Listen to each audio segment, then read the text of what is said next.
Hello everyone, welcome back to the COIR channel. Today we're going to talk about a new form of competitive sports, esports, also known as electronic sports, e-sports or esports. It often takes the form of organized, multiplayer video game competitions, particularly between professional players, either individually or as teams. Before 2000, such competitions were more like some casual activity or just for fun. However, in the new century, especially after 2010, thanks to the penetration of video devices and streaming techniques, esports became a significant factor in the video game culture and industry. The increasing availability of online streaming media platforms, particularly YouTube, Twitch, and Discord, are central to the promotion and expansion of esports competitions and culture. Despite the viewership being approximately 85% male and only 50% female, with a majority of viewers between the age of 18 and 34, female gamers have also played professionally. Meanwhile, more and more professional gamers, game developers, technicians, and even policymakers are actively participating in building a better esports environment, such as building local esports leagues, designing and providing funding for esports events, etc. The most common video game genres are, for example, multiplayer online battle arena, first-person shooter, fighting, card, battle royale games. Popular esports franchises include League of Legends, Dota, Warcraft, etc. I'll go back to these genres and franchises in the next episode. Tournaments such as the League of Legends World Championship, Dota 2's International, the Evolution Championship Series for the fighting games, and Intel Extreme Master are among the most popular in esports events. Many other competitions use a series of league play with sponsored teams, such as the Overwatch League. Although the legitimacy of esports as a well-recognized sporting competition remains in progression, they have been featured alongside traditional sports in some multinational events, especially in Asia. To be more specific, the popularity and recognition of esports first took place in Asia, seeing significant growth in China and South Korea, with the latter having licensed professional players since 2000. Despite its large video game industry, esports in Japan is relatively underdeveloped, with this being largely attributed to its broad anti-gambling laws, which prohibit paid professional gaming tournaments. China is one of the first countries to recognize esports as a real sport in 2003, despite concerns that video games were addicting for young people. According to the early documents, esports players were also considered as training and winning for the nation, similar to conventional sports. Further, by early 2019, China recognized esports players as an official profession within the Ministry of Human Resources and Social Security's Occupation Skill Testing Authority recommendations. The same applies also to the professional gaming operators, those that distribute and manage esports games. By July 2019, more than 1,100 people had registered themselves as professional gamers under this, with the ministry stating that they anticipate over 2 million such people in this profession in 5 years. At a later time, we can see that other countries are also adapting their policies. In 2013, Canadian League of Legends player Danny Shiftuale became the first professional gamer to receive an American P1A visa, which is a category designated for internationally recognized athletes. In 2014, Turkey's Ministry of Youth and Sports started issuing esports player licenses to players certified as professionals. Similar cases also happened in France and in the Philippines. Some market analysis called this a slow but remarkable global progress. Labeling video games as sports is a controversial topic. Proponents argue that esports is a fast-growing non-traditional sport, which requires careful planning, precise timing, and skillful execution, just the same as the requirements for traditional sports. Others claim that conventional sports involve physical fitness and physical training, and thus prefer to classify esports as a mind sport, like chess. In their opinion, esports is a non-sport competition. To help promote esports as a legitimate sport, several global esports games have been running aside many traditional international sports competitions. The best acceptance occurred also in Asia. The 2007 Asian Indoor Games was the first notable multi-sport competition, including esports as an official medal-winning event alongside other traditional sports, and the later version of the Asian Indoor Games and its successor, the Asian Indoor and Martial Arts Games, have always included esports as an official medal event or an exhibition event up to now. Moreover, the Asian Games, which is the Asian top-level multi-sport competition, will also include esports as a medal event at the 2022 edition. Out of Asia, esports also gradually become popular in Europe and North America, with both regional and international events taking place in those regions.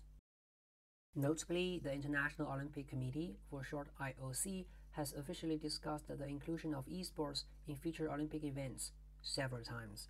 During the 8th Olympic Summit in December 2019, the IOC reiterated that it would only consider sports-stimulating games for any official Olympic event, but it would look at two paths for such games in the future: those that promote good physical and mental health lifestyles, and virtual reality and augmented reality games that include physical activity. There we can see that the criteria were about physical health and activity.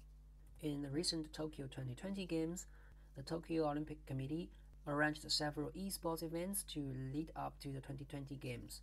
With the permission of the IOC, 5 esports events were set as part of an Olympic virtual series from May 13 to June 23, 2021, ahead of the game. The series is more oriented around the traditional sports competitions at the Olympics, such as baseball, cycling, rowing, sailing, and car racing. All games were managed by an IOC-recognized governing body for the sport, along with a video game publisher of a game for that sport. For example, the car racing event was based on the Gran Turismo series and overseen by the International Automobile Federation along with Polyphony Digital. The baseball, cycling, rowing, and sailing events were based on eBaseball Powerball Pro Baseball 2020, Zwift, Open Format, and Virtual Regatta, respectively. The Paris Olympic Committee for the 2024 Summer Olympic Games was in discussion with the IOC and the various professional esports organizations to consider the inclusion of esports for the event. Although the committee does not yet recognize esports as a form or kind of traditional competitive sports, they aim to keep the Olympics relevant to younger generations and cover more populations. Ultimately, the organization committee determined esports was premature to bring to the 2024 Games as medal events, but have not ruled out other activities related to esports during the Games. So you might be wondering, why does esports seem to be more popular in Asia than in other regions? Well, the flourish starts first in South Korea. The growth of esports in South Korea is thought to have been influenced by the mass building of broadband internet network following the 1997 Asian financial crisis. The high unemployment rate at that time caused many people to look for things to do while out of work.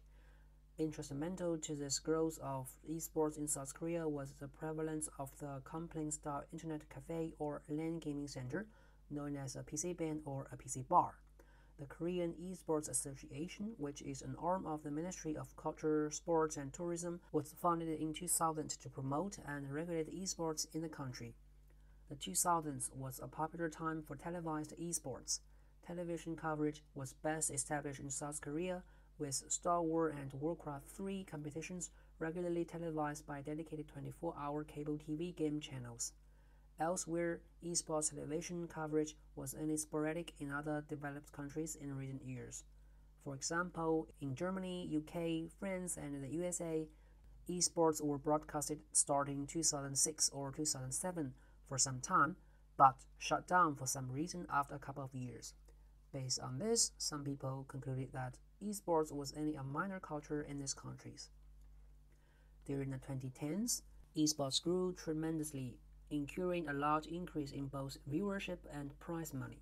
Although large tournaments were founded before the 21st century, the number and scope of tournaments have increased significantly, going from about 10 tournaments in 2000 to about 260 in 2010.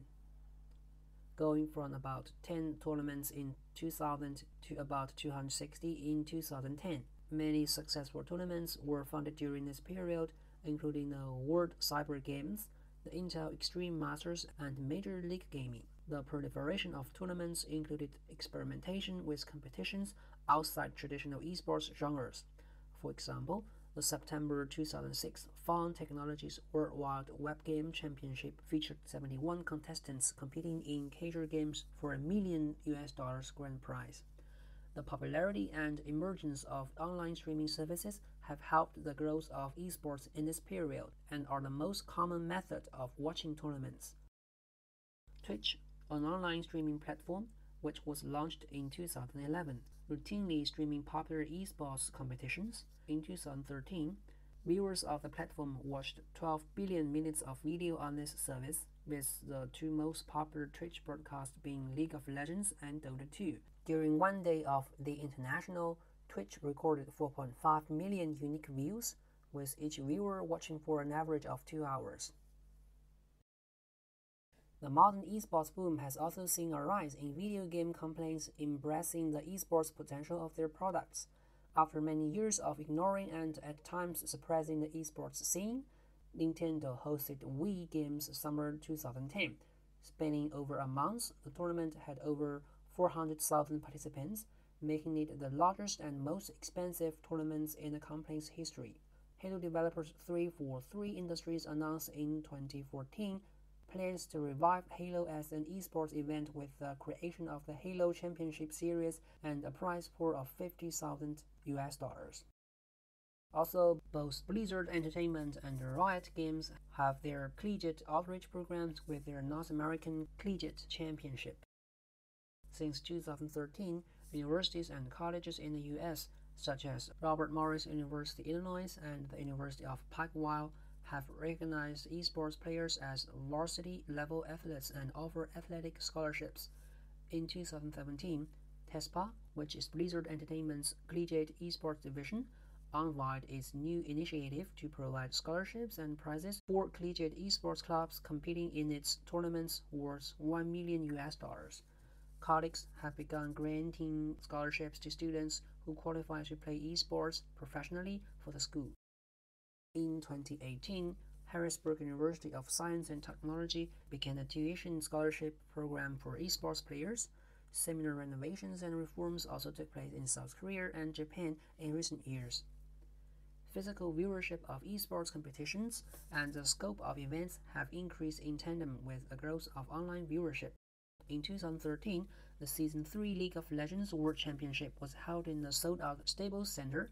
The 2014 League of Legends World Championship in Seoul, South Korea, had over 40,000 fans in attendance and featured the band Imagine Dragons, and opening and closing ceremonies in addition to the competition. In 2015, the first esports arena was launched in Santa Ana, California, as the United States' first dedicated esports facility. In recent years, esports is undergoing a new, quick expansion in Asian countries. This expansion is new because it is different from the initial trend led by South Korea. As I mentioned before, esports were strongly limited in Japan. Now the situation is changing. The Japanese House of Representatives and the ruling Liberal Democratic Party led a coalition of ruling and opposing politicians to support esports, called the Japan Esports Union, or JESU. The spokesman said that they would be willing to pass laws to further exempt esports as needed so that esports athletes can make a living by playing these sports.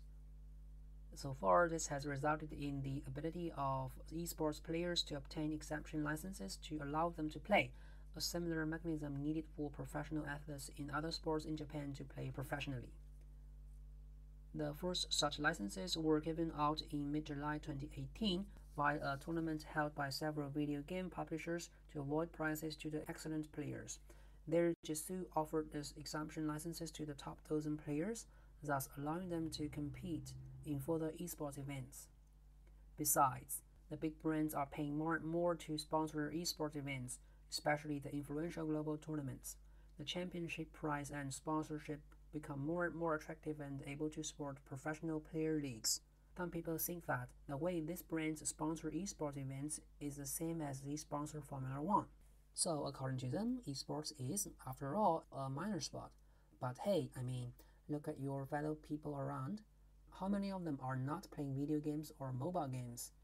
In episode 31, I will talk about the top 10 sponsorships in global events and the top 4 global tournaments. Make sure you don't miss that. China is maybe undergoing the quickest development of professional esports. Thanks to its big market and population, it has its national tournaments and events based on their specific games. It has two kinds of tournaments, one national by the professional associations, one commercial by the big companies. For the first category, well, the most famous one is maybe the National Electronic Esports Tournament, which includes all mainstream video games such as Dota 2, League of Legends, etc. The commercial esports events are more complaint specific. For example, the biggest events are held by the world's biggest game company, Tencent Games. So they will hold events like the Cup of King's Glory or Honor of King. Oh, I'm sorry, those are just two names for one same game. So this game is developed by Tencent Games. The competition is held with a big prize and a cast of celebrities as juriors. I will also talk about this and the various teams of gamers in the next episode. So that's all for episode 21. We briefly went through the history and development of the esports. We shall talk about the esports genres, events, and culture in the next episodes. Now, I'm more curious about your opinions about esports. Are you a fan of esports? What are your favorite games? What is your favorite esports event? Feel free to leave a message. And don't forget to subscribe. Thank you. See you next time.